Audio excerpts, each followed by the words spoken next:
Monica Michelle, and I want to talk about Emily Mendenhall. I've been so excited for this interview. A little intimidated, to be fair. She is brilliant. She is a medical anthropologist, and she's here to talk to me about the book she wrote, Invisible Illness, A History of Hysteria to Long COVID.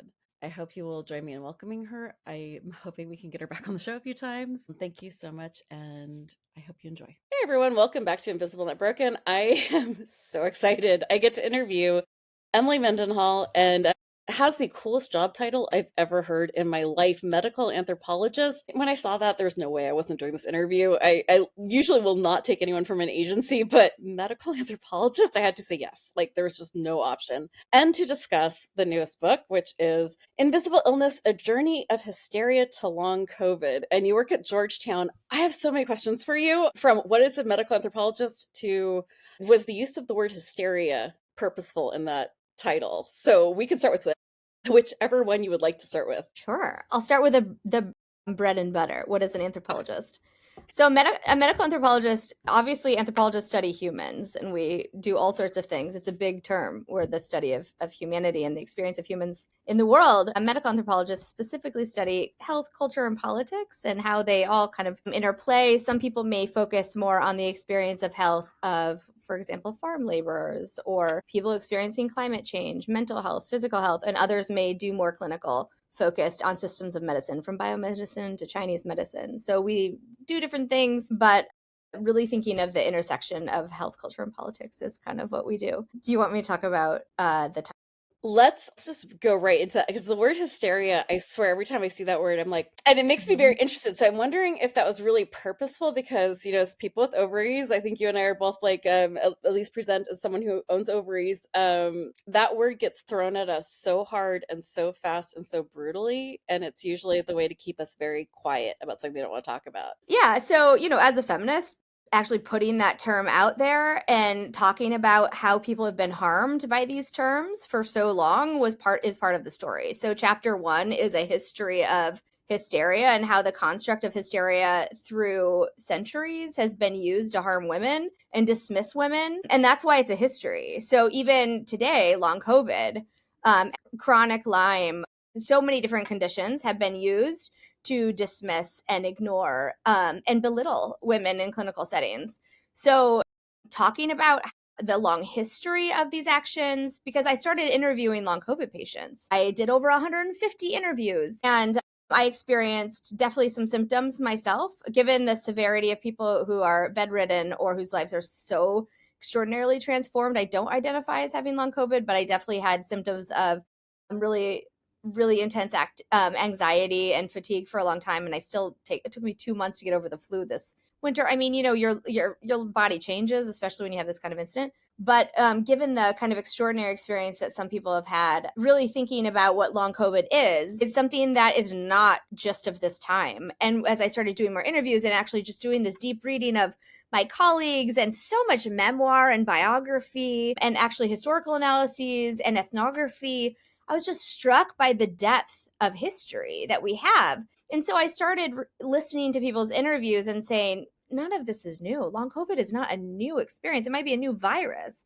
but really what it is a watershed moment to talk about how women have experienced, American medicine in particular, Western medicine, and how for so long women have been dismissed and belittled, and what this means in this current moment. So I talk about embodied health movements and how those have radically changed how we think about complex chronic illness. And it's really a disability justice book too. Like, how do we think about, complex chronic illnesses as a form of disability?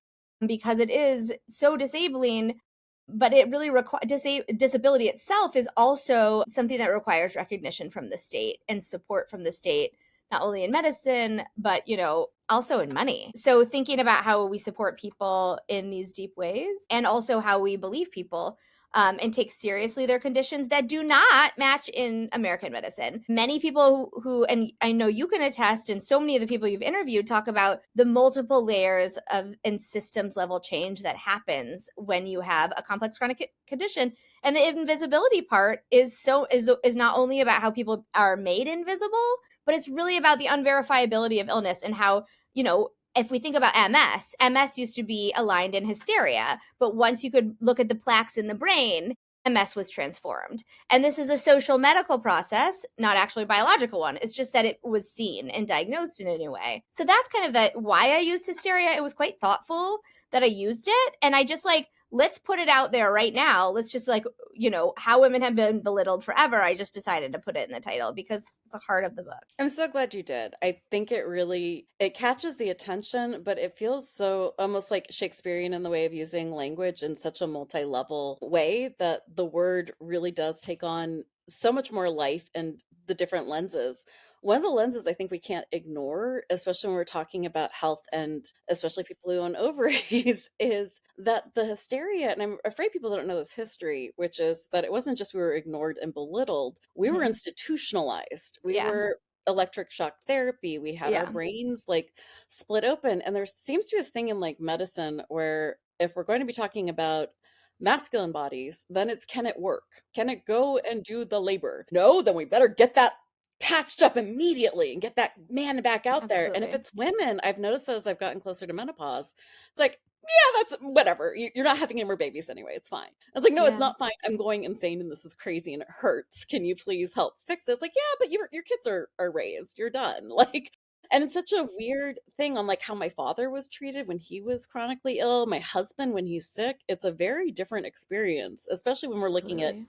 pain medication or Yeah. what things are offered where like I think there's in TikTok a woman just went in for her dental surgery and her husband had the same one and they gave Mm. him Percocet and they gave her a Tylenol. Oh yeah. Yeah.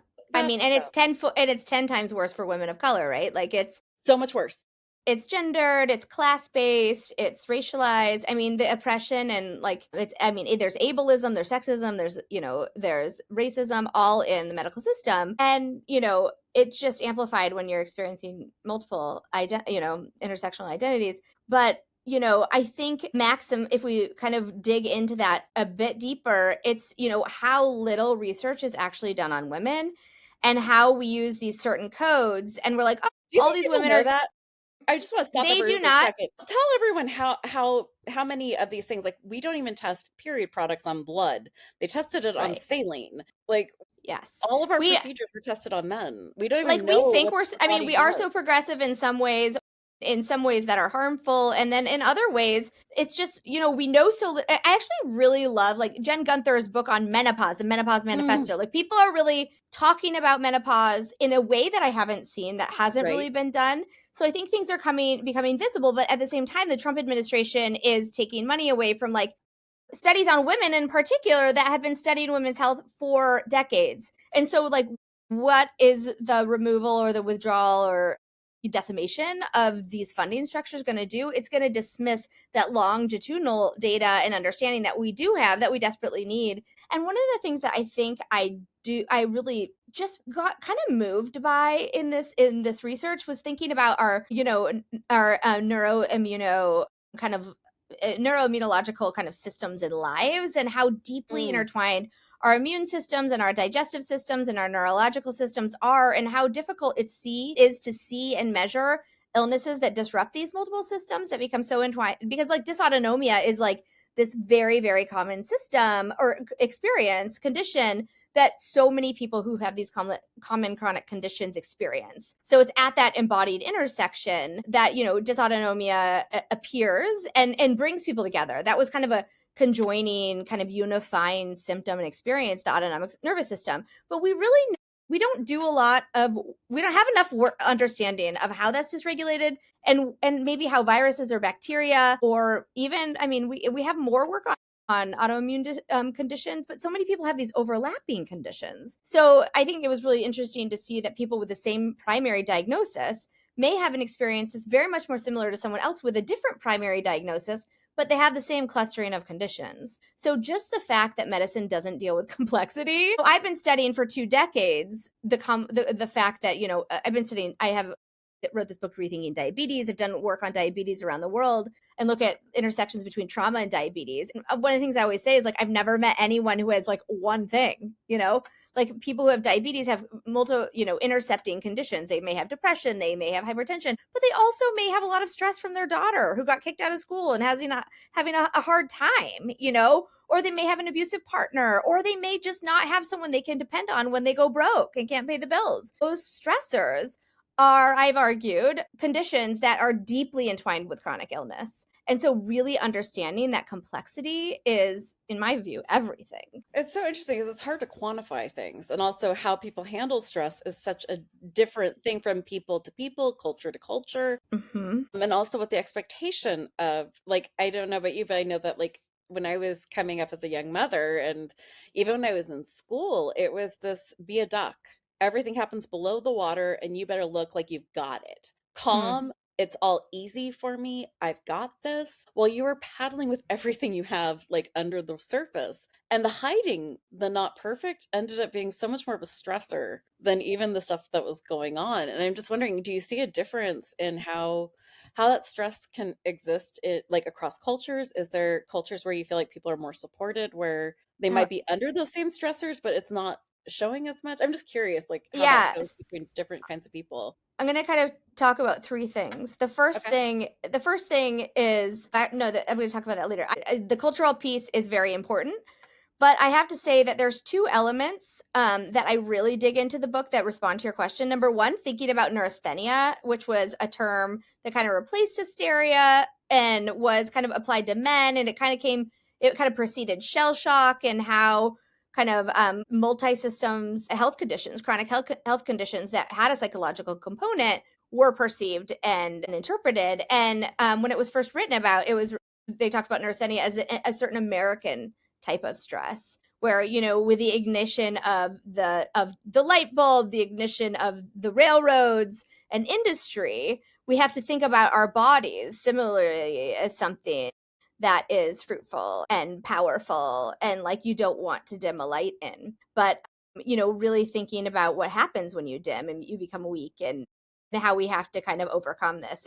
You know, this whole construction of the multiple layers of expectation in our culture is what's making people weak, which is what is making people sick. So even like 200 years ago, people were writing on this American way of stress. And so one of the things I argue in the book when I have this like wonderful student, so one of the ways I got really interested in long COVID is I actually, during COVID, in the first year of COVID, I went home to rural Iowa where my family is. And I ended up being like, oh my goodness, after being in Washington where everyone was masking and my friends were like working on like global health security agenda and everyone was taking it very seriously at the international level. Then going back to my small hometown in rural Iowa where my brother-in-law was leading the public health effort and like no one was masking and everyone was like, it's a hoax. And, you know, like the complete 180, I was like, what the heck is happening? So I did this big research study. I just basically interviewed everyone I grew up with. And I was like, what is happening? Because we got there in the middle of an outbreak and I wanted to help.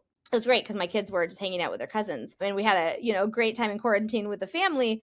But at the same time, it just kind of created this deep understanding of kind of a culture of disbelief and almost a kind of white denialism that has Mm. proliferated in the United States. And, you know, I work a lot in sub-Saharan Africa. And a lot of my friends there were like, what is happening? What's happening in America? And so I was able to kind of write this book to communicate that. And actually, it's really interesting because it's called Unmasked, a history, or not history, Unmasked culture community in the case of Okoboji. Okoboji is the name of my hometown. And it's just been really interesting because the Asian market for that book is like explode. It's like very big. And I think it's because people in China, in Japan, in Korea, in East Asia, have a very different perception, such a radically different cultural understanding of how you respond to a viral threat just because of so many different reasons. And so it's really interesting to think about that, but also think about how in like East Asian or Chinese medicine, for example, or Ayurvedic medicine from India, how so many systems of medicine are deeply systemic. And there's like different levels of understanding health. Like in Chinese medicine, there's this like notion of sub-health or like thinking about unhealth as not necessarily a diagnosis, but of a form of feeling unwell. So it's not an illness, but you have this fatigability, right? As being a category of wellness. It's not that you're sick, but you're unwell. And we don't have that category in Western medicine, right? And in Western medicine, you're either you have this or you have this or you have this. And if you have this complex kind of multi-system struggle that isn't diagnosable, you're kind of dismissed. And so it's part of the culture of medicine itself that dismisses people living with these conditions. So what are some of the things that you noticed? Because you interviewed people all like from your hometown. You got to see what were you how do I phrase this correctly? Oh, fuck it. What were the things you were seeing as a thorough thread through the people you grew up with that raised you that could maybe like help some of us? Like, I'm on the West Coast, I'm in a very educated area. Mm-hmm. And that's not to put down anyone in other places. It's just that this is kind of a college area. People really like the masking was almost immediate and pretty Mm-hmm. universal here. Yeah. So I'm Well, just curious what you saw as the thrill, because these are not like it's not because I grew up in California I'm smart, and it's not because someone grew up in like the Midwest that they are. That's not true. But yeah. it's just like what are you seeing as the through lines here? Well, what I wrote about in Unmasked was really thinking about kind of the culture of community. And so in Unmasked, kind of like at the time when Trump was in his first term, he was like saying, look, we need to protect each other by protecting the economy. And I think that Sorry. framework, I mean, it's true. That's what he said, like literally No, said I that. I believe that. Actually, And that it seems it was mitigated to the things that he says. But you were probably reading and listening to stuff that was really about public health and protecting the community by masking and quarantining and preventing the virus from spreading. And I think those meta narratives were so divergent in social media. And I would say that people did protect the community by protecting the economy in this small tourist town. It's a tourist town. So Hmm.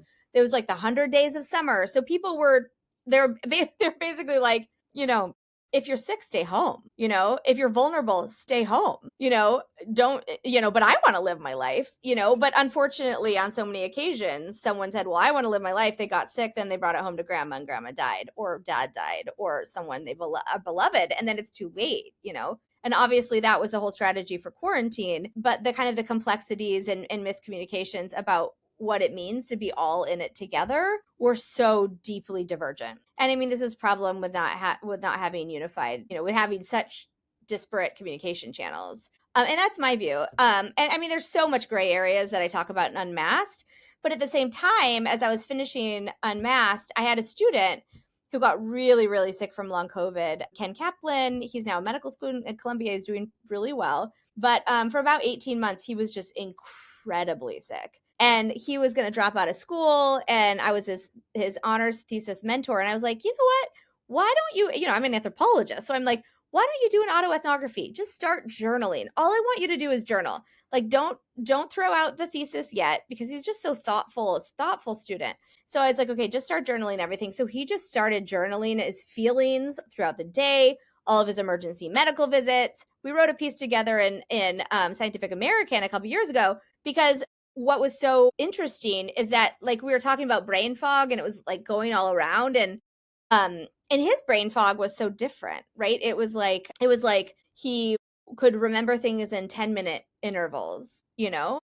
And so and then he would, like, he couldn't remember deep things or keep up with conversations. So he wouldn't want to be around in like big groups with his friends, because he felt very stressed out by that. And like what his brain fog meant, or how his experience, like a lot of people have had psychotic episodes or hallucinations from long COVID, for example. And that's very different than his. And then other people just have like word recall. Like that definitely happened to me. Like, just, it's kind of like after you have a kid and then like the next year you're like so sleep deprived that your body is not functioning normally. And I think also when you have chronic illness and your sleep is affected, right?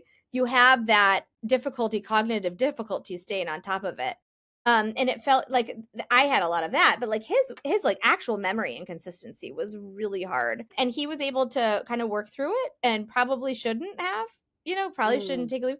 But one of the culture of work and overwork of America and of American academia is one of the reasons why he stayed on, right? He didn't want to be perceived as weak. He didn't want to be perceived as a quitter.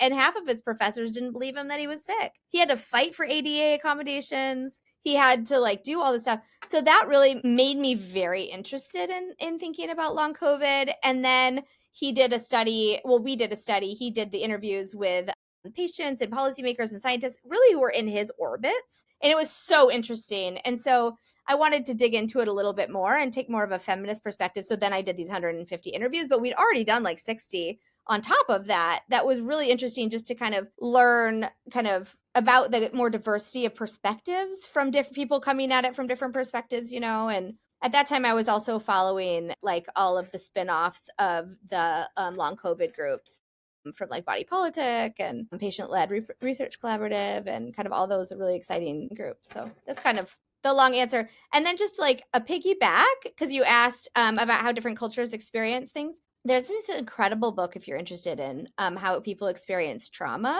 across cultures. There's this beautiful book by my wonderful friend who's a professor at Naropa University and does this really cool psychedelics work.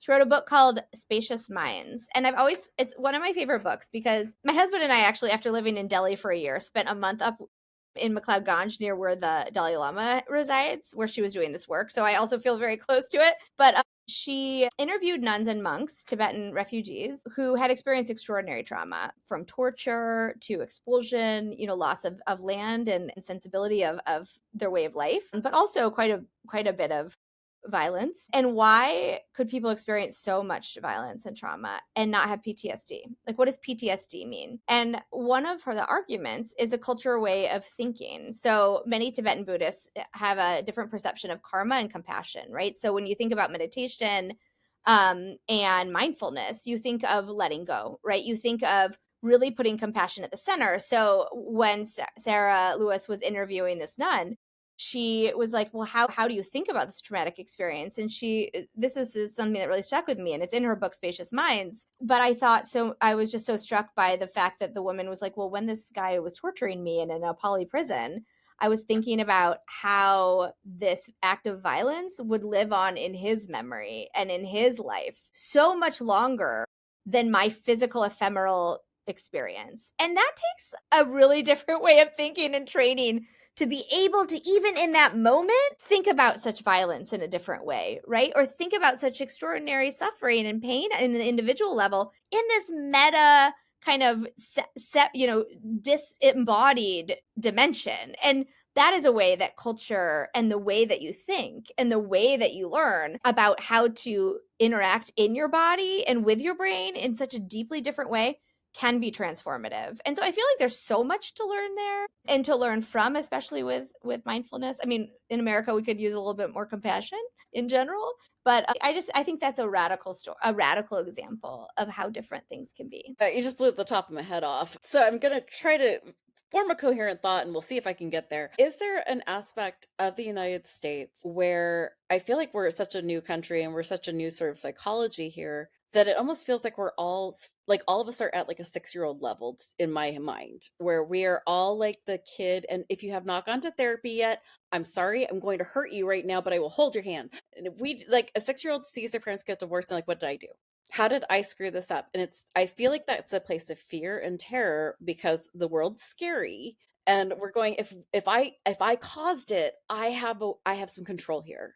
And I wonder if a lot of like what the United States goes through is that we're still 6 in our brains and we're going, Hmm. I must have done something to cause this. So I can feel like I have some level of control. And this was a woman who very much seemed to understand the worst possible circumstances she did not have control. And that what was happening to her was not something she did or had a fault in, and she was able to go outside of that. I'm just wondering, like, with that very convoluted metaphor, if that can also be vellummed on top of what we're talking about how we deal with health and things like long COVID, which we don't have that instant visual this person is sick. And now we have like all of the gaslighting that's telling us we're not sick. We're not as unusable as we think we are. If we just bootstrapped it, we could power through. And I'm just wondering if there's like something in that. I'm just wondering if there's something to that idea that we are still stuck in this idea that we have control, god damn it, even if it's very fake control. I think that's a fallacy of medicine because medicine, I feel like most of us who experience,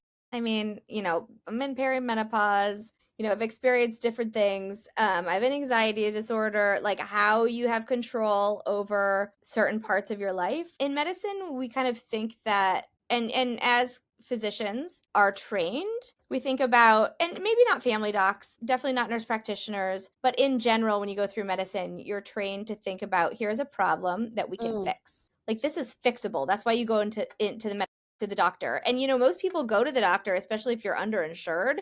You go to the doctor because you just want some meds that might make you feel a little better. And it's And only one people, thing. Your gastroenterologist is only looking at your stomach. Your neurologist is only looking at your brain. and that is exactly the problem, right? Like you're like patting down all these symptoms, but at the center of it is this complex, deeply rooted dysregulation. And it may be that there is a literal virus hooked onto your nervous system, your vagal nerve, that dysregulates it. Like, it literally could be that. But, like, one of the things that so many people say is like they weren't able to start in any sort of recovery until they were able to just kind of surrender to Mm. like this imagination of what health means for them, and what it means to live with this condition, and just be gracious with themselves that things are really different. And you can live, I actually just edited this other book called Savoring Care: Flourishing with Diabetes Across Cultures. And what I love about it is that, and I edited it with Jessica Harden, a bunch of anthropologists wrote with people they'd worked with, like research associates for years, and they kind of wrote together these stories about, it's so easy to talk about how trauma and diabetes, or how living with a health condition can be so bad and cause so much harm. But a lot of people figure out how to live a good life in spite of illness. Like, how do Mm. you live well and have diagnoses?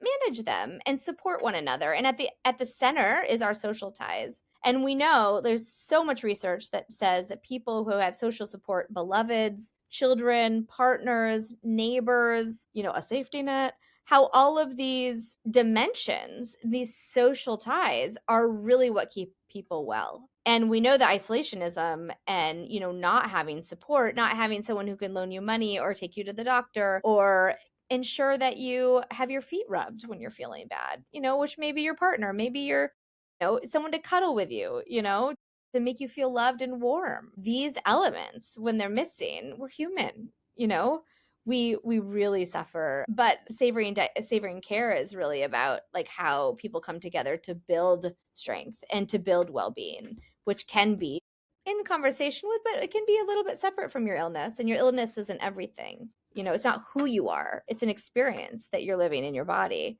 But we have so many different parts of who we are. It's such an important thing. It's such a little puzzle piece. What were some of the lessons that we should have learned during COVID? What are the mistakes we've made that I'm pretty sure we're going to make again? As I'm watching RFK Jr. talk, that's what we're actually calling what he's doing. Oh my God.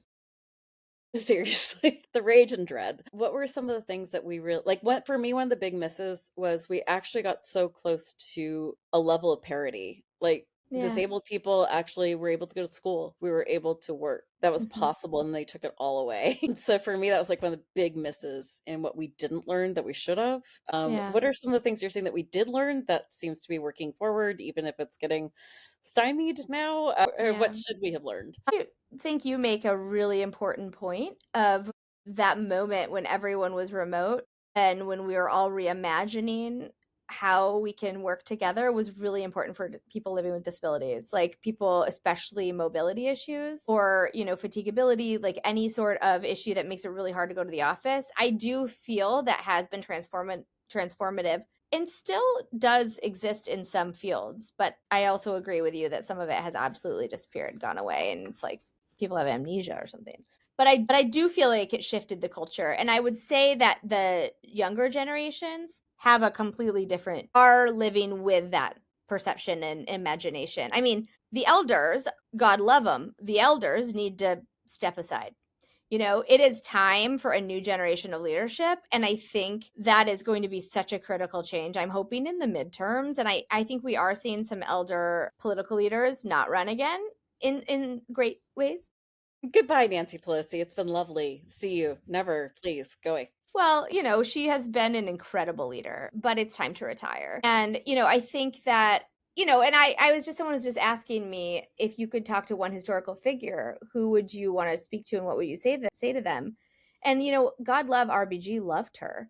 But like also her decision not to step down when she was quite ill in a time that she could be replaced has undone all of the great work that she's done. And so, really thinking about how we reimagine leadership and also passing the torch Oh Mm. my God, that's so important. And I do feel like the younger generation's energy and way they imagine a future is very different than, I'm a Zennial. I'm like Gen X, elder millennial sort of person. So I didn't have a cell phone until after college, like my kids are like, what? How can you imagine? How do you live that way? Thank But, God. There yeah, are no videos of me in 17. Thank God. yeah, same. But, I do feel that there is a different kind of tolerance and way of thinking and loving and communication and connectivity that younger people have that the elders, especially the boomers, just don't have. And so it's like, see you later. How do we reimagine America and, the social contract in a generation that's so much more deeply connected than the one that still hangs to power? And that is like a bit of optimism that I might have, because I mean, at this moment, how can you not be optimistic?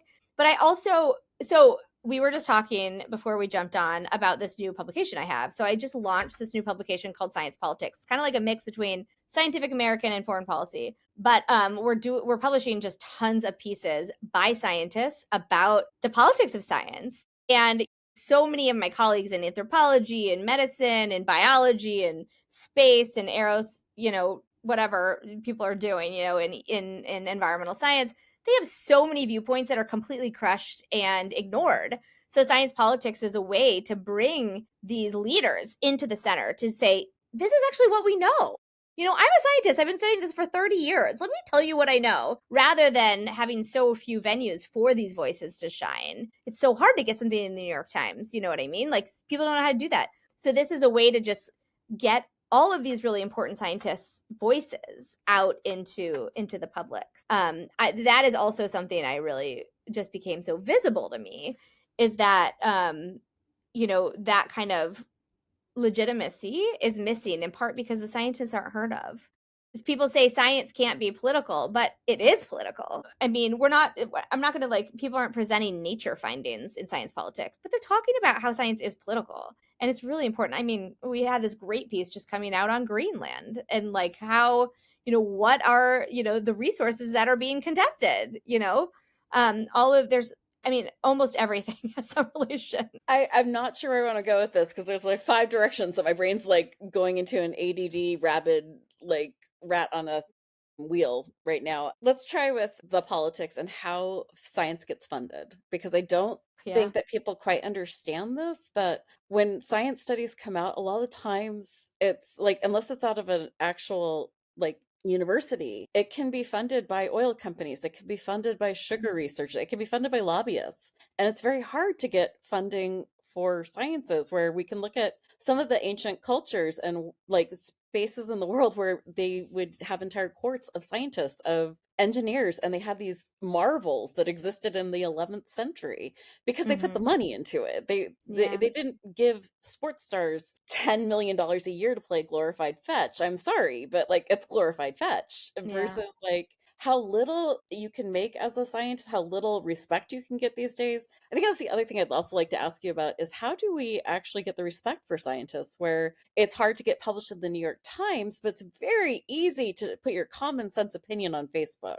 And if Yeah. you are convincing enough, it's a cult of personality. Yeah. No, absolutely. I mean, how is science funded? There's lots of ways. I mean, historically, the United States has funded research around the world, not only American researchers, but, the National Institutes of Health, the National Science Foundation, the Social Science Research Council. I mean, there's so many different philanthropists of money, but also, government funds. I'm an anthropologist, and they just discontinued the doctoral dissertation grant that funded my research. I worked at Cook County Hospital in Chicago with Mexican immigrant women. I was there for 5 years. The research that they funded was 1 year.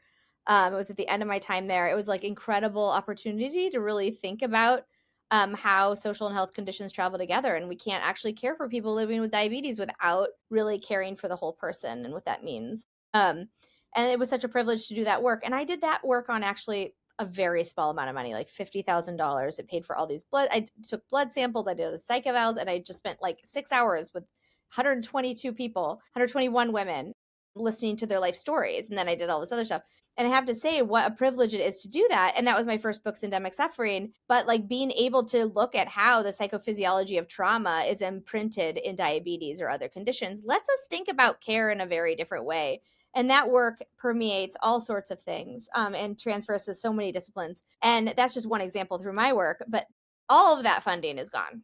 It's been all Yeah. reallocated. It's been archived. And the NIH is suffering. I mean, I live in DC. It's a really hard time. A lot of friends, I mean, first of all, I have a lot of friends who lost their jobs. I mean, it's really hard to see your friends suffering in such ways. And a lot of people are finding new jobs, reimagining what their careers, but the ways in which the firings were held were just so terrible. And my friends who are still in government are just miserable. They really have done a great job of terrorizing the federal workforce. But what that looks like at NIH is really frustrating. And so there's some people, a lot have retired, a lot have left, but like those who have stayed on, who want to try to keep the ship moving, God bless them, because like it's a very toxic environment. But without them, and without having a very at least someone to keep the will alive or something, I don't know what we're going to do.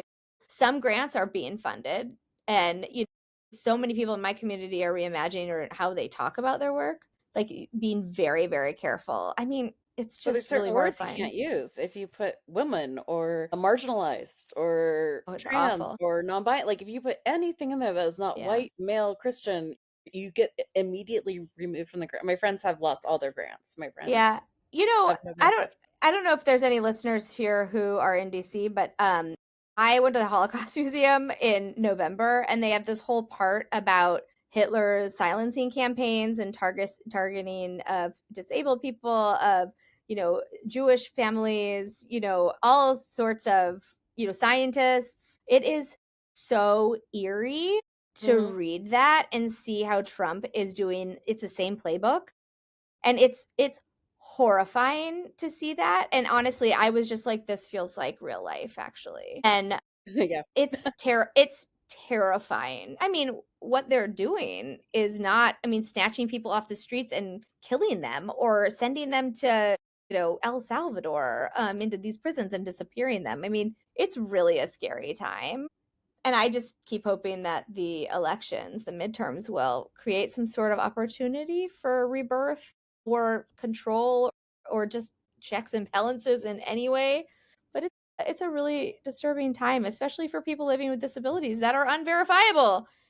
How do you get care? They're stripping care and rights of disabled people. So it's a really tough time. His first round, he wanted to start monitoring our social media if you're taking disability to see if you were really disabled. Yeah, I don't know if you can tell by the notes, but my family came over in the first wave of Get Away from the Mustache Man, and they were very lucky they were actually allowed to come into this country, which I know that there's a lot of immigrants who were turned away and turned back towards Yeah. where this was all going down. So it's really kind of a horrifying thing to sort of like watch this all like Yeah, unfold in real time absolutely. and go, wow, should I be taking the lessons of my ancestors and packing right now? Or Yeah. do I stay and fight? Where would I even go? Like, and when we're disabled and we're hearing things like, well, if you don't love it, leave it. Well, first off, I love it. So no, I'm going to try to make it better. But the other thing is I don't think people realize that if you're disabled or older, getting to another country is not, you will not be allowed in. You can No. visit, but you cannot stay if you're disabled. There are multiple Yeah. countries that will not let you get residency if you are disabled. Including the United States. And it's been really People, frustrating, yeah, I mean, it is especially when you pay horrifying. like $6,000 for healthcare and you're like, I can't Yeah. afford to do that. I'd like to live somewhere where, we don't have to roll the roulette dice on is it a heart attack or is it POTS? Yeah. Yeah. It's a disturbing time. But part of the solution is amplifying people who do have expertise and really performing that expertise in a way that, a lot of my friends who are college professors or scholars who do this like really deep, thoughtful work have no idea. They have no media training. They have no idea how to communicate with the Yeah, public. And that has to change. Like, if it's a we're going to PR be, issue. yeah, it is a PR issue. And so that's one of the things science politics is trying to do, is just try to be like, let's put your work into a format that people can access and engage with in a very deep way. And then if they like your work, they can go read the other stuff, but just having that exposure and expertise it's just so important. Even Neil stuff that can deGrasse be Tyson talked retweeted about or, this. you know, go ahead. Yeah, Neil deGrasse Tyson had discussed this exact issue, and he's like, Hmm. "The reason I keep talking is because my poor lab partners would, like, shut down entirely when a camera would come in.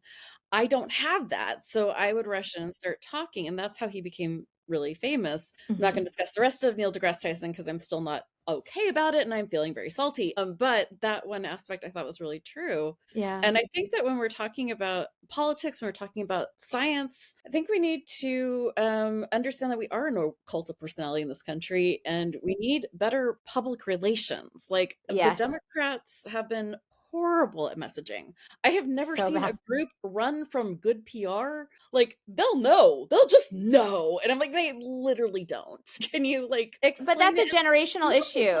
Like Mom Donnie, he's doing great with the public messaging. And also his mom makes films. Like he grew up in the industry. Like He that, I did. mean, honestly, we need and it's just a good demonstration of the need for a generational shift. And like Mm, yeah, I hear people put down students all the time or the younger generations and love him. I've been a professor for 13 years. I have to say the kids are all right. I love They're them. They awesome. are brilliant. I mean, I love being a mom. Like, I have a 12-year-old who just said, and a 9-year-old, and they say the most interesting things. And I'm like, I could never have thought about it that way. And I learn so much from them all the time. And when we don't take younger people seriously who are going to deal with this climate fiasco, it's just so narcissistic. It's like a deep generational narcissism that is cultivating so much unwellness for our all the species in this planet, this small planet. So how we think about the future, I think we need to really shift the responsibility and the power to a different direction, into young people who can really talk about these issues in a deeply influential way. Yeah, I mean, I think the Dems are, if they do not make this shift, I mean, which you kind of thought in the last election that was the last time they would make this. Anyway, Sorry. Sorry, I bring my heart right back down. I actually yeah, jumped. That's pretty funny. When I was talking about Nancy Pelosi, it's not that I think she's evil or bad. What I'm trying to say is that there is a generational issue of, and I'm not saying boomers are bad either. What I'm saying is that the worries of their generation are not the same worries or experiences of absolutely. this generation. So you really have to, and I will say that I cannot stand her stock trading. That's just not okay. Anyway, so this is not about this issue here. What the issue is that there is chronic illness that is so rampant. My mother had one friend who got sick. I don't have any friends who do not take an insane amount of pills. Like every single one of us have a chronic illness or cancer. It's just what's happening. And that's not saying that my mom can understand because she didn't go through that. She didn't really understand the student loans because she didn't go through that. Like, It's a capitalist problem, right? It's unregulated capitalism where there are no checks and balances. I mean, neoliberalism, I mean, let's just get all heady and weird here, but like sure, let's neoliberalism do it. and the lack of checks and balances in the 80s, and then Citizens United, wherever the floodgates were let open, and those kinds of stressors, the lack of a social safety net, the cultural transformation of idea privatization of all of these elements. I mean, pre 1980s, health was considered, maybe not in the United States, but around the world, health was considered a social good, literally a social good. In post 1980s, especially with structural adjustment programs and the World Bank and the influence of American medicine, health has transitioned to be a commodity all over the world. And especially the kind of power of US culture and our type of capitalism, and labor exceptionalism, I think, has created so much sickness. And if you combine that, the lack of security and expectation of us to be worker bees, on top of Citizens United and the stress of politics, of like trying to get our vote, and like all of the money that really floods us through ads and phone calls and text messages, and it's so stressful. I think that we don't have a way. I mean, so probably someone studied this, but it's very hard to see how we cannot be stressed by the constant barrage of messaging and lack of control that we have to do anything about it. Just have one, like, if this is not your expertise and you're like, we can skip this part, but I'm just wondering if there's some aspect of, because we're talking about capitalism, and this is always an issue, right? Snake eating its tail, unchecked capitalism. Mm. Yet the idea of capitalism is to make more capital. But what they're doing is literally against that, because when you have an unhealthy population, you don't have workers, you're going to lose money. There was a study that was done on diabetes, and I'm gonna totally blank on where it was done, but there was a hospital that was spending, I think it was $3 million a year on unhoused people who had diabetes. And they were going into diabetic comas. There's all these issues because when you're unhoused, you can't keep insulin. So the hospital had a apartment building in their portfolio. They housed the people who were the most frequent flyers there and were having constant insulin issues. They put them in there and they saved so much money. It wasn't even close. Like they were Mm-hmm. out of the red in months on this Yeah. apartment. So if we're looking at like this builds capital and Yeah. we're capitalists and we want the money, why are we turning away from the solutions that are compassionate but also are building wealth? I think the corporations just have so much money. I mean, if we think about how we could reimagine healthcare in America, we have to think about equity. And so I don't Mm, think a single payer will ever pass in our government and in our culture. But if we think about the one of the best health system, and I know this gets a lot of bad rap, but like one of the things I argue with, so there's a wonderful physician, Elba Zola, she's a physician and does complex chronic illnesses, long COVID, and other stuff at Johns Hopkins. And she and I wrote this little piece that's really about like current long COVID clinics are switchboards. All they do is connect you to 20 different specialists that you could see because they're like, oh, you don't know how to get all the specialists you need. But if you are someone who has a fatigue related condition, you have dysautonomia, taking a shower could exhaust you. So going to 20 doctor visits is insane. It's not possible. It is not possible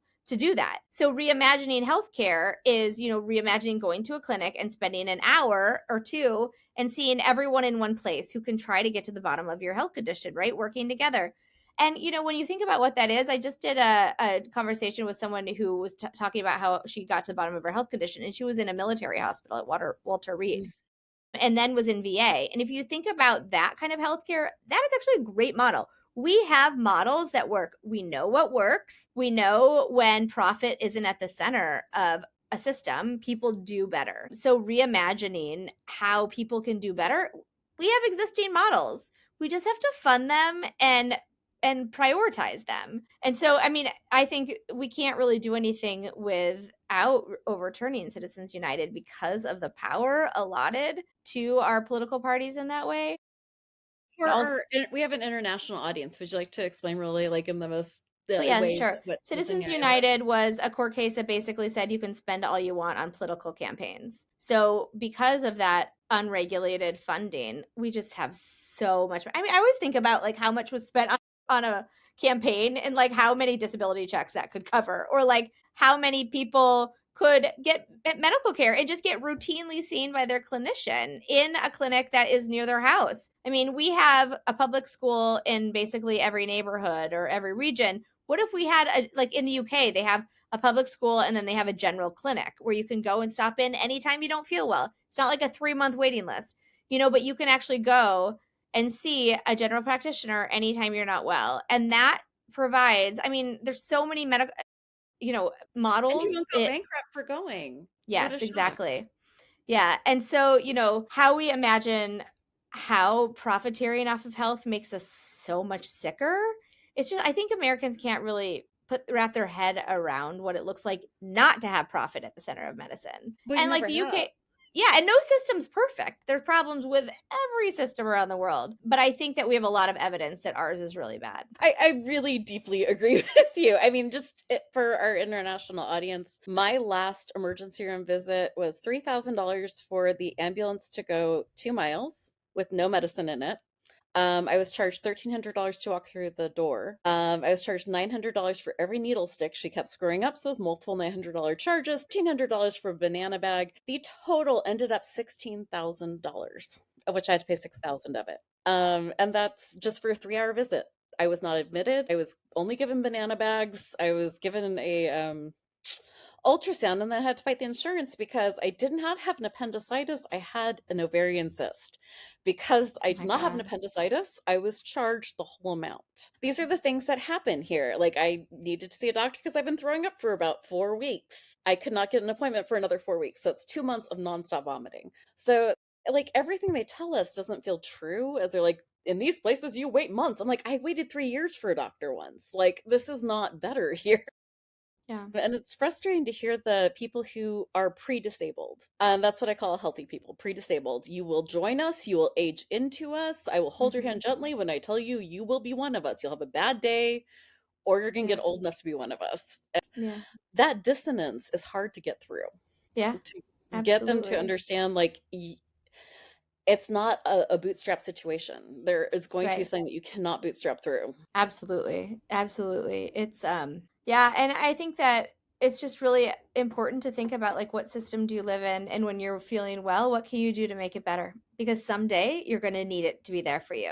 And I think that's what people don't understand until something happens. They lose their job, they get sick, they have a tragedy, it's really hard to So how do we understand until make you're there. what do we do for, like, the researchers who are listening, the people who are like, I'm researching this thing, it's really important to me. It's mosquitoes. How do I make that sexy? How do I make mosquitoes sexy and people will listen to this? Like, what can we do to help? I'm in marketing was my world for a long time.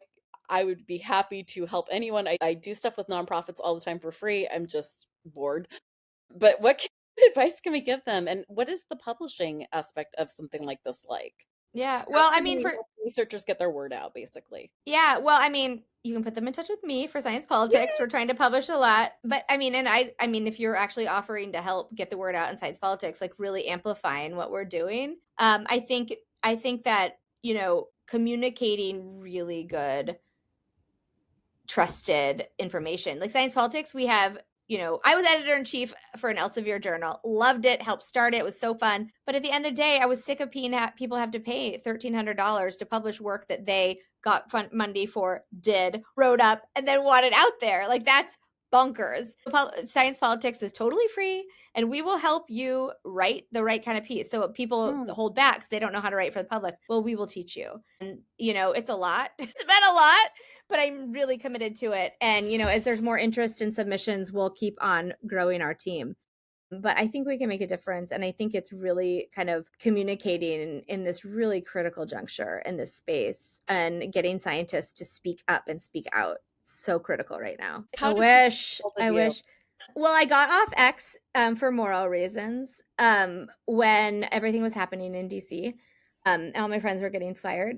And I am on Blue Sky. I think it's just um it's either I think it's just EM and then Mendenhall. And then I'm EA Mendo on Instagram, which is where I've been publishing a lot lately, but I'm on LinkedIn. You can find me on LinkedIn. And Science Politics also has a LinkedIn, Blue Sky, X account, Instagram. So we're actually publishing a lot of great stuff on Instagram. So check out Science Politics. I think it's Okay, just so if you could send me all science.politics. those links, I then will. if you're listening to this, just head over to our website, invisiblenotbroken.com. It will all be right there. I will have just real clear links to be able to look at Science Politic. I'll also have links to the books so that you can take a look and read. And yeah, I cannot thank you enough for coming on. I'm so sorry if I was a little spacey today, but I really You're enjoyed spending awesome. time with you. Well, thank you for your time too. It's been such a privilege. Be kind, be gentle, and whatever it looks like to be fierce. This year we are putting out way more. It's me now, just me. Hi. So there's a lot more episodes coming out this year. I will sustain this as long as I can. All right.